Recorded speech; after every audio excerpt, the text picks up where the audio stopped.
नमस्कार साथियों, कक्षा 9 राजस्थान अध्ययन पाठ नंबर 2 की चर्चा हम कर रहे हैं। पहला पाठ अपना हो चुका था और पाठ नंबर 2 की बात कर रहे हैं। देखो, एक तो अब ये है कि कक्षा 9 की किताब में चैप्टर है बहुत लंबे, और लंबे पाठ जितने भी जाए जा रहे हैं ना, तो इनमें काफ़ी सारी चीज़ें जो है वो अपने काम की बिल्कुल भी नहीं है। तो मैं इस चैप्टर के बाद में जो तीसरा चैप्टर लेके आएंगे उसके मैंने हैंड रिटन नोट्स तैयार कर लिए आपके लिए, बहुत ही शानदार। तीसरे पाठ के हैंड रिटन नोट्स है और वो नोट्स जो है ना, उनके आधार पे मैं आपको ये चीज़ें बता दूंगा। तीसरा, चौथा, पांचवा, आगे के जो चैप्टर है उनके हैंड रिटन नोट्स तैयार है, एक ही राइटिंग में, सुंदर राइटिंग में किए हैं अच्छे से, ठीक है ना। तो अब अपने आज जो बात कर रहे हैं ना, वो बात अपने है चैप्टर नंबर 2 की। अध्याय दूसरा है राजस्थान के प्रमुख क्रांतिकारी जो थे ना, इन क्रांतिकारियों की बात हम करेंगे। कौन कौन से क्रांतिकारियों ने स्वतंत्रता आंदोलन में अपना किस हिसाब से अपना योगदान दिया था, इस योगदान की बात हम कर रहे हैं। तो यहां से जो मैं बात शुरू कर रहा हूं ना राजस्थान के क्रांतिकारियों की, इसमें विशेष चीजें क्या है भाई, देखना आप। अलग अलग क्षेत्र के, राजस्थान के कौन कौन से जिलों के या कौन कौन से क्षेत्र से कौन कौन से क्रांतिकारी थे, इन क्रांतिकारियों की बात हम करेंगे। तो देखो, यहां पर दिया हुआ है कि दिल्ली की बादशाहत के विघटित होने के बाद यहां अंग्रेजों को अपने पांव पसारने का अवसर मिला। दिल्ली की बादशाहत का मतलब है कि मुगल शासन जैसे जैसे धीरे धीरे पतन की ओर गया, तो अंग्रेजों का उत्थान हो गया था। और अंग्रेजों का ये जो उत्थान हुआ ना, तब क्या हुआ देखो, राजस्थान में सामंतवाद के सबसे क्रूर और घृणित रूप में अंग्रेजों के शासनकाल की देन है। परंतु इस काल के आरंभ होने के साथ ही उस शासन का विरोध भी आरंभ हो गया। ये क्रूर शासन जब शुरू हुआ ना, तो इस क्रूर शासन का कहीं ना कहीं किसी न किसी रूप में विरोध भी जनता ने शुरू कर दिया था। और ये विरोध वहां के या तो लोकल नेता थे, या राजनेता कोई, या जनता जो थी, किसान वर्ग जो था, वो इनका विरोध शुरू कर देता है। इस दौर में अनेक साम्राज्य विरोधी कविताओं का संबंध भरतपुर से है, बिल्कुल है, भरतपुर से। मराठा सरदार होलकर ने यहां पर शरण ली थी। भरतपुर के राजा रणजीत सिंह ने अंग्रेजों से संधि के बावजूद होलकर को अंग्रेजों के हवाले करने से इनकार कर दिया। इस पर अंग्रेजों ने भरतपुर पर हमला किया था, अंग्रेजों ने भरतपुर पर हमला भी किया था। इस हमले के फलस्वरूप क्रांतिकारी कवियों ने क्या बात कही है। क्रांतिकारी कवि कह रहे हैं, आछो गोरा हट जा रे, आछो गोरा हट जा रे, राज भरतपुर को रे गोरा हट जा रे, भरतपुर गढ़ बंको किलो रे बंको गोरा हट जा रे। तो ये कह रहे हैं कि आप भरतपुर रियासत को छोड़ दो, भरतपुर पर आप आक्रमण मत करो, भरतपुर पर आक्रमण करने से आपको कुछ नहीं मिलने वाला है। यहां पर शासन जो है वो मजबूत हाथों में है। आगे देखो, भरतपुर से संबंधित एक कविता कविराज श्यामल दास जी ने लिखी है, ठीक है ना। कविराज श्यामल दास जी जो थे उन्होंने लिखी। भरतपुर से संबंधित एक कविता कविराजा बांकी दास जी ने की है। वह जोधपुर नरेश मानसिंह के राज कवि और उनके काव्य गुरु थे बांकी दास जी ने उन शासकों की निंदा भी की है जो अंग्रेजों का साथ दिया करते थे, और उन शासकों की प्रशंसा भी की है जो अंग्रेजों का विरोध किया करते थे। आगे देखो, उनकी ग्रंथावली, बांकी दास जी की ग्रंथावली नागरी प्रचारिणी सभा से 3 खंडों में प्रकाशित हुई है। जो इंपॉर्टेंट बहुत है भाई, बांकी दास जी की ग्रंथावली नागरी प्रचारिणी सभा से 3 खंडों में, कितने खंडों में, 3 खंडों में प्रकाशित हुई। अब आगे और देखना है क्या विशेष बात है। इनकी लिखी तथा संकलित राजस्थानी में 2700 ऐतिहासिक बातें हैं। कितनी? 2700 ऐतिहासिक बातें हैं। विभिन्न भाषाओं की देखना आगे जानकारी के साथ साथ इतिहास का भी इन्हें बहुत अच्छा ज्ञान था। इनका निधन 1833 में हुआ, बांकी दास जी का निधन 1833 में हुआ। आगे, उत्तन विलायत किलकत्ता कानपुर आविया ममोई लंक मद्रास मेला यलम दूर वहन अंग्रेज वाटन चला भरतपुर उपरा हुआ मेला।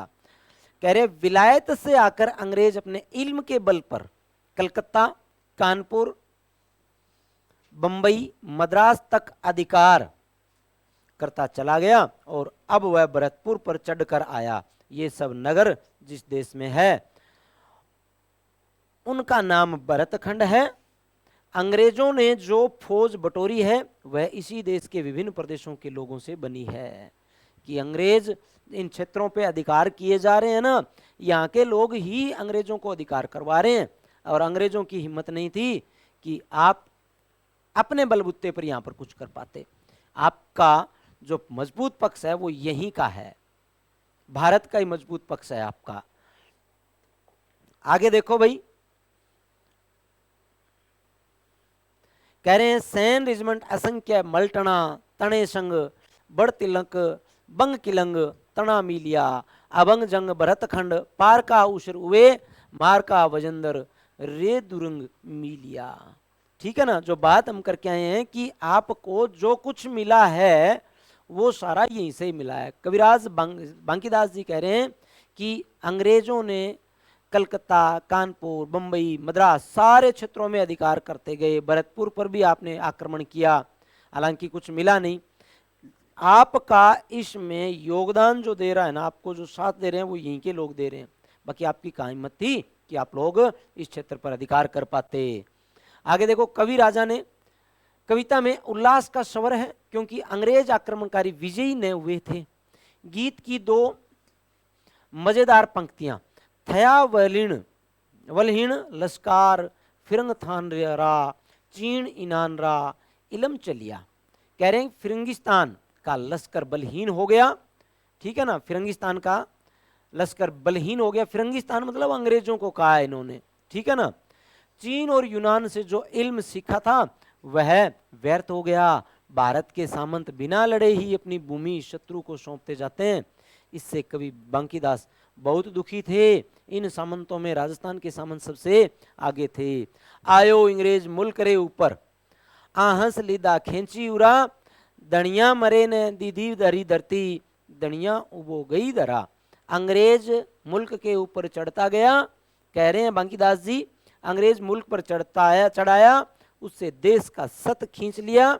अब देश के स्वामियों के कभी प्राण रहते भी धरती उनके हाथ से निकल गई। गीत के अंत में राज्यों के नाम लेकर कवि ने उनके स्वामियों को फटकारा है। कवि ने वहां के स्वामियों को फटकारा है। देखो क्या कह रहे हैं, कौन कौन से राज्यों के नाम कवि यहां पर ले रहे हैं।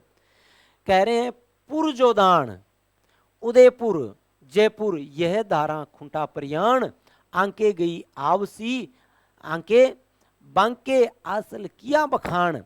कह रहे हैं जोधपुर, उदयपुर, जयपुर आदि ने अपने गौरव का नाश कर दिया। यह देश गुलाम होना ही था और वह हो गया। जब आजाद होना होगा तब हो जाएगा, तुम्हारे किए अब कुछ नहीं होने का। सच्ची बात को मैंने सच्चाई के तरीके से प्रकट कर दिया। अंग्रेजों से संधि करके गद्दी बचाए रखने वाले सामंत वास्तव में स्वाधीन नहीं है। यह तथ्य बांकीदास के सामने स्पष्ट है। आगे स्थिति बदलेगी यह आशा भी उन्हें है। बांकीदास जी कह रहे हैं कि पूर्व रियासतें जो थी वो अंग्रेजों का साथ दे रही थी। अगर ये अंग्रेजों का साथ ना देती ना, ये रियासतें अंग्रेजों के साथ नहीं होती तो स्थितियां कुछ अलग होती। बांकीदास जी आगे कह रहे हैं कि मुझे आशा है कि आज जो स्थिति है ना वो हमेशा नहीं रहेगी। आगे ये स्थिति वापिस बदल जाएगी और देशवासियों के हाथ में देश का शासन आ जाएगा। सन 1857 ईस्वी से पहले ब्रिटिश फौज के कुछ सैनिकों ने राजस्थान में विद्रोह किया था। इस प्रसंग में देखना दो विशेष व्यक्तियों ने, डूंगजी और जवाहर जी प्रसिद्ध हुए। उन पर लोकगीत रचे गए।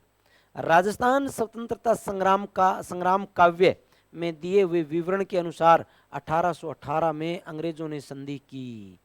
अंग्रेजों ने संधियां की थी भाई। और बात जो कर रहे हैं देखना आप,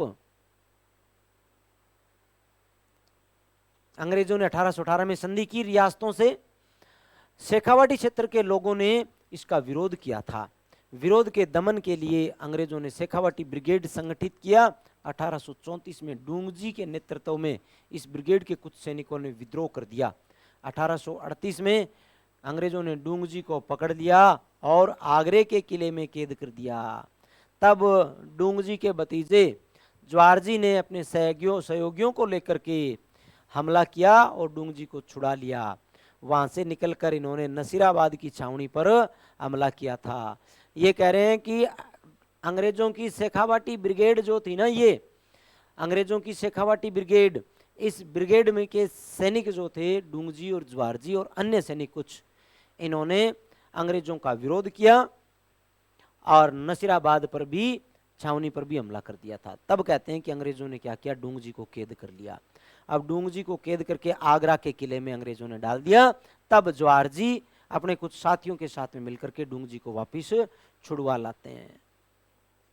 देखो, अंग्रेजों का खजाना लूट लिया, इससे उनके साहस और शौर्य की गाथा सर्वत्र प्रचलित हो गई। अनेक समकालीन कवियों ने उन पर अनेक कविताएं लिखी। लोक में उनसे संबंधित गाथा जो छावनी के नाम से प्रसिद्ध है, छावनी या छावली भी कहते हैं भाई, ठीक है ना। आगे देखो, गाई जाने लगी। अंग्रेजों के विरुद्ध वीरतापूर्ण कार्यों से प्रेरित होकर जो लोक कविता रची गई, वह इस तरह राजस्थान की जनता के नवजागरण का माध्यम बनी थी। 1857 ईस्वी का स्वागत कवि सूर्यमल मिश्रण अथवा सूरजमल, सूर्यमल जी को सूरजमल भी कहा गया, ने किया है भाई। कैसे किया है भाई, तो देखेंगे भाई। देखो, ये सूर्यमल जी मिश्रण, महाकवि सूर्यमल जी मिश्रण। बीरम बरसा बीतियो, बीरम बरसा बीतियो, गण चौचन गुणीश, बिषहर तिथ गरु जेठ बड़, समय पलटती शीश। भाई सूर्यमल जी क्या कह रहे हैं, हिंदुस्तान को में अब कुछ परिवर्तन हो गया है, हिंदुस्तान में अब कुछ परिवर्तन हो गया है, अब कुछ उथल पुथल हो रही है। इसी आशा आकांक्षा में संवत 1914 का एक वर्ष तो मानो युग के समान लंबा होकर आखिर बीत गया। पर नए साल के आरंभ होते ही जेठ बदी पांचम व गुरुवार के दिन 1857 समय रूपी विषधर नाग ने अंग्रेजों की देह में अपने जहरीले दांत गड़ाकर एकदम पलटा खाया। कहते हैं जेठ में न तो संवत 1914 ईस्वी समाप्त हो सकता, न 1857 आरंभ हो सकता। संभवतः जेठ बदी पंचमी वह दिन है जब युद्ध आरंभ हुआ। काल सर्प ने अंग्रेजों को डसकर उसी दिन पलटा खाया। स्वाधीनता संग्राम शुरू होते ही किसी कवि की यह भावात्मक प्रतिक्रिया इतिहास में अभूतपूर्व है। इसके बाद सूर्यमल मिश्रण जनता को संघर्ष के लिए प्रेरणा देते हुए दोहे भी लिखते रहे थे। सूर्यमल मिश्रण जी ने अंग्रेजों का विरोध किया था और क्रांतिकारियों का साथ दिया था भाई, ठीक है ना। आगे देखो, सूर्यमल की उत्कृष्ट कृति वीर सतसई के संपादकों ने उसकी भूमिका में कवि पर सन 57 के संग्राम का प्रभाव स्वीकार करते हुए लिखा है, जिस समय सतसई का निर्माण हुआ उस समय देश में 1857 के विद्रोह की ज्वाला भड़क रही थी। सारा देश विदेशी सत्ता का तख्ता पलटने के लिए व्यग्र हो उठा था। गद्दरकालीन परिस्थिति का कवि पर बड़ा स्फूर्तिदायक प्रभाव पड़ा। लोगों को प्रेरणा देने के लिए जो कुछ उन्होंने लिखा पढ़ी की, वह सब तत्कालिक परिस्थितियों के दबाव में के कारण पोशीदा रूप में हुई। सूर्यमल मिश्रण जी स्वाधीनता संग्राम से प्रभावित होने वाले साहित्यकार के अलावा उसके राजनीतिक संगठनकर्ता भी थे। आगे देखो सूर्यमल जी की बातें। सन 57 में बड़े सामंतों ने आमतौर पर अंग्रेजों का साथ दिया, छोटे सामंतों ने जनता का साथ दिया। देशी पलटनों के विद्रोह सैनिकों ने इन सामंतों को साथ लेकर अंग्रेजों से युद्ध किया। यह विशेषता आउवा के युद्ध में साफ दिखाई देती है। आउवा के संघर्ष पर रचे जाते हैं, यह स्वाभाविक होता है। एक गीत यूं शुरू होता है। भाई बात हुई थी, ये कह रहे हैं कि सन 57 की क्रांति जो थी, उस क्रांति में बड़े सामंत अंग्रेजों के साथ थे और छोटे सामंत जो थे वो प्रजा के साथ थे। वणिया वाली गोचर माए काड़ो गो दड़ियो गो, राजा जी ने भेजो तो फिरंगी लड़ियो ओ, काले टोपीरो है ओ काली टोपीरो, फिरंगी फैलाओ की दो ओ काली टोपीरो। कह रहे हैं आवे की धरती में पर फिरंगी आदम का है, उसको बाहर खदेड़ने के लिए गांव की गोचर में काले सिपाही डटे हुए हैं। फिरंगी का पक्ष लेकर उसके साथ हमारा राजा भी चढ़ा आया है। राजा जी रे भेजो तो फिरंगी लड़ियो ओ, काली टोपी रो। ठीक है ना, ये कह रहा है राजा जी भी चढ़ा आया है। गोरी दे वाला ये फिरंगी निरंतर फैलाव करता जा रहा है। फिरंगी फैलाव की दो ओ। ऐसे ही एक कवि गिरवरदान थे, इन्होंने आवा के युद्ध पर 3 छप्पे लिखे। गिरवरदान जी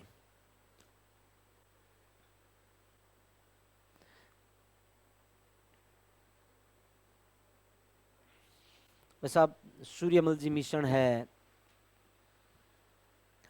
गिरवरदान जी है, केसरी सिंह बारठ है। ये चारण साहित्य को ने लोगों को हकीकत में है ना जो बात देनी थी ना वो दी है चारण साहित्य ने। शायद अगर चारण साहित्य नहीं होता ना तो हमें पता ही नहीं लगता कि क्या क्या बातें हुई थी। ये लेखनी का कमाल जो चारण साहित्य चारण कवियों ने जो किया है ना, शायद ही ऐसी कोई शब्द जो थे ना कोई और लिख पाता। चारण साहित्यों ने एकदम इतिहास को जीवित करके अपनी आंखों के सामने ला करके छोड़ दिया। जो चीज चारण साहित्य हमें बता रहे हैं, चारण कवियों ने जो बातें हमें बताई है ना, शायद ही कोई दूसरा कवि इतने अच्छे लेवल की बताता। हालांकि दूसरे कवियों ने भी बहुत मेहनत की है अपने दोहों को रचने में, बहुत मेहनत की है, ठीक है, लेकिन चारण साहित्य कहीं ना कहीं इन सब से शायद आगे मिलते हैं। तो बरती 14 वर्ष पड़े एक वेद अपाए, ये कह रहे हैं यहां सन 1857 में धरती पर जो उथल पुथल हुई उसकी ओर संकेत है। अंतिम पंक्ति में कह रहे हैं आजाद हिंद करवा उमंग निडर आवा नाथ रे, कह रहे हैं बड़ी सूझबूझ से आवा के स्थानीय संघर्ष को सारे भारत की आजादी की लड़ाई से जोड़ा गया है। आगे देखो भाई,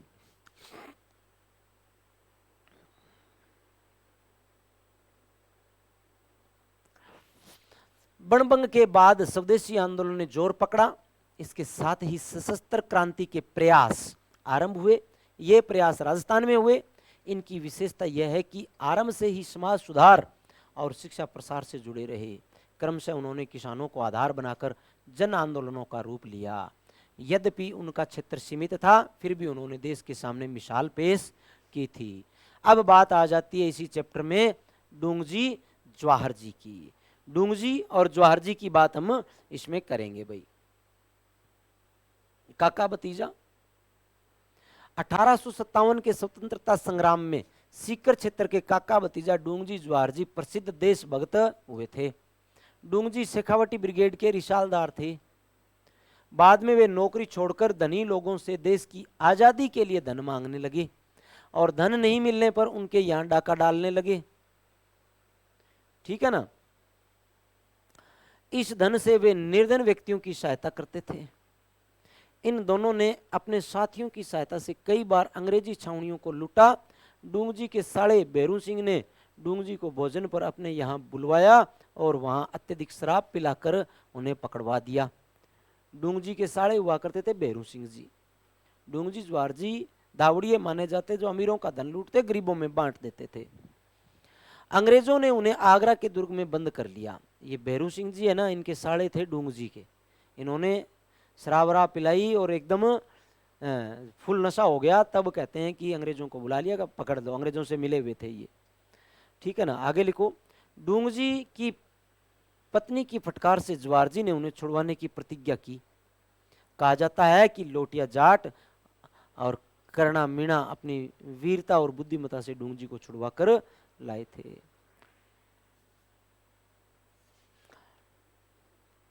आगे देखो, बीकानेर के पास गढ़सीसर में अंग्रेजी फौज ने बीकानेर और जोधपुर राज्य की फौजों के साथ मिलकर डूंगजी जवाहर जी को घेर लिया। बीकानेर के नजदीक गांव है गढ़सीसर, वहां पर कहते हैं कि अंग्रेजों की फौज ने डूंगजी और जवाहर जी को घेर लिया था। जवाहर जी तो भागकर बीकानेर रियासत के खेर खट्टा नामक स्थान पर पहुंच गए, जहां महाराजा रतन सिंह ने उन्हें प्रेम पूर्वक रखा। डूंगजी जैसलमेर के गिरदड़ा की काकीमेडी पहुंच गए, जहां जोधपुर की सेना ने उन्हें सफलता छल पूर्वक कैद करके अंग्रेजी सेना को सौंप दिया था। दोनों, एक जवाहर जी और एक डूंग जी। जवाहर जी बीकानेर खेरखट्टा चले गए और जवाहर जी को रतन सिंह जी ने मान सम्मान दिया था। दूसरी ओर डूंग जी जो थे वो जैसलमेर चले गए, और जब जैसलमेर गए, काकीमढ़ी गए, तो वहां पर जोधपुर की सेना ने इनको छल पूर्वक पकड़ा और अंग्रेजों को सौंप दिया था। इससे लोगों में असंतोष की ज्वाला भड़क उठी। अंग्रेजों ने डूंग जी को वापस जोधपुर राज्य की सेना को सौंप दिया। जोधपुर के दुर्ग में ही डूंग जी का निधन हुआ था। आगे है लोठू जी निठारवाल सीकर। लोठू जी निठारवाल सीकर। भाई जब भी हम इतिहास के आधुनिक इतिहास के पन्नों को पलटते हैं ना, तो सीकर का नाम सर्वोपरि रहता है। सीकर वाला है ना, बहुत जबरदस्त तरीका को आंदोलन करो और अंग्रेजा ने नाका चना चबायो। लोठ जी निठारवाल। लोठू जी निठारवाल का जन्म जाट परिवार में 1804 में रिंगस में हुआ था। यहां से वह वहां के ठाकुर से अनबन होने के कारण अपनी बहन के पास बठोट चले आए। यहां इनका संपर्क डूंगजी जवाहर जी से हुआ। ये एक ही कड़ी के व्यक्ति थे, सारे के सारे डूंगजी जवाहर जी के पास आ गए थे। भाई आगे देखो, जब डूंगजी को अंग्रेजों ने गिरफ्तार करके आगरा की जेल में डाला, बंद किया, तब लोठू ने बल्लू नाई, सांखू लुआर, करना मीणा आदि के साथ मिलकर डूंगजी को आगरा से रिहा करवाने की योजना बनाई और अंग्रेजों को चकमा देने के लिए अपने साथियों के साथ एक बारात के रूप में आगरा पहुंचे था। अदम्य साहस का परिचय देते हुए डूंगजी को रिहा करा लाए। इसके बाद लोठू जी डूंगजी जवाहर जी के साथ अंग्रेज विरोधी गतिविधियों को अंजाम देते रहे। 1855 में इनकी मृत्यु हो गई थी लोठू जी की। लोठू जी रिंगस के थे। 1804 में इनका जन्म हुआ था। भाई इसके बाद में अपने आ जाते हैं अमरचंद जी बांटिया सीकर के। देखो एक विशेष बात, चैप्टर बहुत ज़्यादा लंबा हो जाएगा, एक क्लास इसकी और ले लेंगे, 2 क्लास में ये आपके पूरा करेंगे, आपके लिए ठीक रहेगा, सहूलियत रहेगी, ठीक है ना। अभी इस चैप्टर में अपने जो बात करेंगे दूसरी, वो इसके आगे के क्रांतिकारियों की करेंगे। तब तक के लिए धन्यवाद, नमस्कार, राम राम।